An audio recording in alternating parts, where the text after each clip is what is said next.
আমার ননদের নাম ছিল রিমি।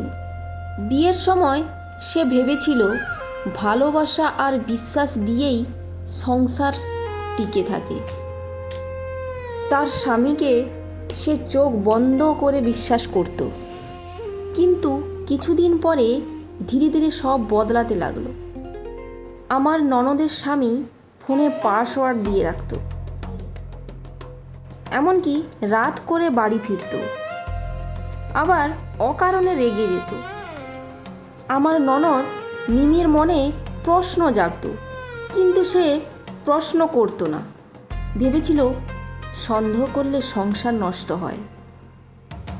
এরকম দীর্ঘদিন চলতে থাকলো, কিন্তু সত্য কি আর বেশি দিন চাপা থাকে? একদিন না একদিন প্রস্ফুটিত হয়। ঠিক একদিনই হঠাৎ সত্যটা সামনে এলো। মিমির স্বামী মানে আমার ননদের স্বামী অন্য এক নারীর সঙ্গে পরকীয়ায় জড়িয়ে আছে। আমার ননদ শুনে বিশ্বাসই করতে পারছে না যে এটা কি সত্যি হতে পারে। তার কাছে তার পৃথিবীটা যেন উলটপালট হয়ে যাচ্ছে।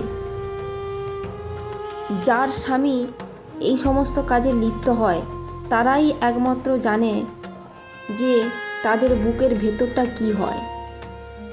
সেই কষ্ট কাউকে ভাষায় প্রকাশ করা যায় না, মুখে তো দূরের কথা। আমার ননদ চিৎকারও করেনি, তার সঙ্গে ঝগড়াও পর্যন্ত করেনি, শুধু চুপ করে বসেছিল। তার কষ্টটা ছিল অপমানের, ভাঙা বিশ্বাসের আর নিজের দোষ খোঁজার। সে শুধু মনে মনে ভাবছে যে আমি কি যথেষ্ট ভালো ছিলাম না। আবার ভাবছে আমারে কি কোথাও ভুল ছিল। এই রকম ধরনের কথাগুলো তার মনের মধ্যে ঘুরপাক দিতে থাকলো। শুধু আমার ননদ নয়, ননদের জায়গায় যদি অন্য একটা মেয়ে থাকতো, তার স্বামীও যদি পরকীয়ায় লিপ্ত থাকতো, তার মনেও এই ধরনের প্রশ্ন জাগত। এরপর পরিবারের কথা ভেবে, সমাজের কথা ভেবে সে সব সহ্য করে গেল। বাইরে হাসি, ভেতরে দগদগে ক্ষত।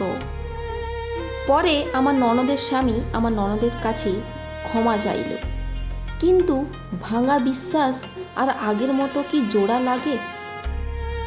না, লাগে না। একবার বিশ্বাস ভেঙে গেলে সে বিশ্বাস আর ফেরত আনা খুবই কষ্টকর। এখনো পর্যন্ত আমার ননদ সংসার করে, দায়িত্ব পালনও করে, কিন্তু তার চোখে আর আগের মতো সেই বিশ্বাসের আলো নেই, শুধু নিঃশব্দ সহ্য করার অভ্যেস। তো বন্ধুরা, তোমাদের গল্পটা কেমন লাগলো কমেন্টসে জানিও। প্রত্যেকটা মেয়েদের সঙ্গে এরকমটাই হয় যদি তার স্বামী এরকম ঘটনা ঘটায়। তো আজকের মতো টাটা।